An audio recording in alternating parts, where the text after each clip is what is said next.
A Constituição de 88 reconheceu que somos um país multiétnico e concedeu direitos aos povos indígenas. Mas isso não acabou com a invasão de terras por não índios. Em Pernambuco, a Justiça deu prazo para que famílias de agricultores desocupem a reserva dos Pancararu. Estamos na terra indígena Pancararu, no sertão de Pernambuco. Aqui, a cultura dos índios, dominados no passado pela colonização portuguesa, permanece bem viva, como o toré e o ritual dos encantados. Ao todo, são pouco mais de 8.100 índios, que vivem basicamente da agricultura familiar. Com o passar do tempo, a comunidade cresceu, mas as terras não, e ficou cada vez mais difícil produzir o próprio alimento. Nós indígenas, alguns já estão desmatando as serras para poder fazer roça, para poder fazer casa, porque nós não temos mais espaço aonde construir nossas casas e construir nossas roças para a gente poder produzir e tirar o nosso sustento. Só que essa situação está perto de mudar.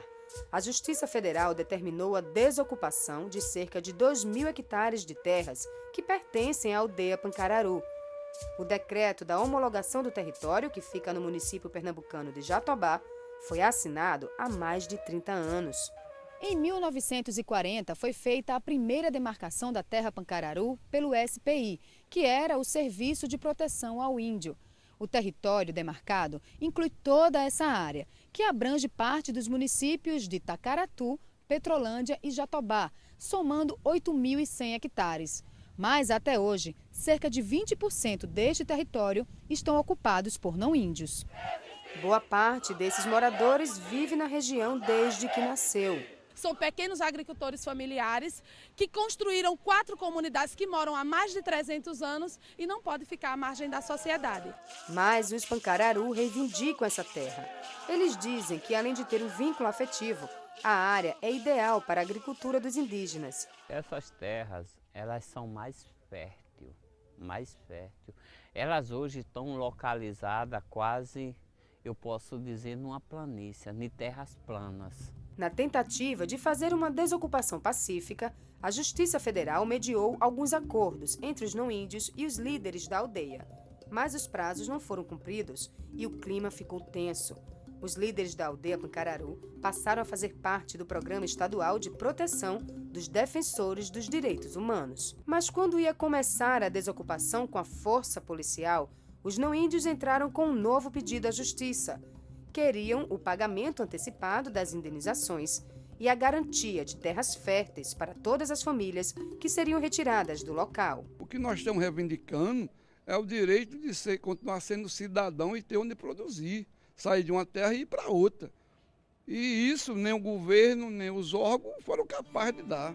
O Tribunal Regional Federal da 5ª Região negou, por unanimidade, o pedido dos ocupantes não-índios. Os desembargadores se basearam na decisão final do título de reconhecimento das terras do povo Pancararu em 2010. Na verdade, a lógica, defendida pelos agravantes era exatamente inversa. A sentença disse: saiam para ter direito à indenização, saiam para serem realocados em outras áreas, e não o contrário. Segundo o INCRA, as famílias com perfil de agricultores vão ser realocadas para o reassentamento Abreu e Lima, em Tacaratu, que fica a 18 quilômetros da terra indígena.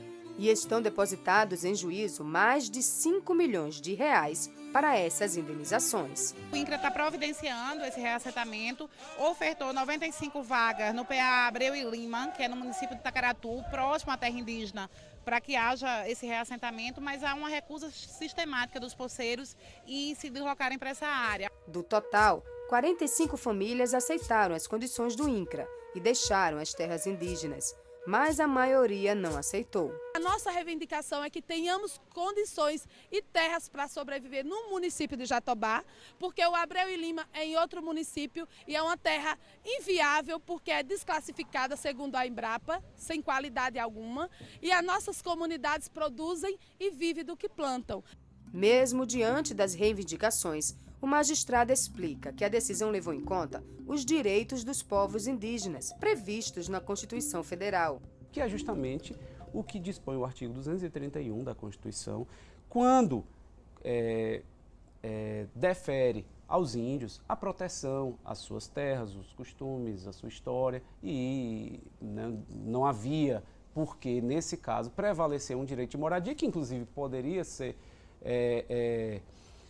não está deixando de ser também assegurado, mas em outro local.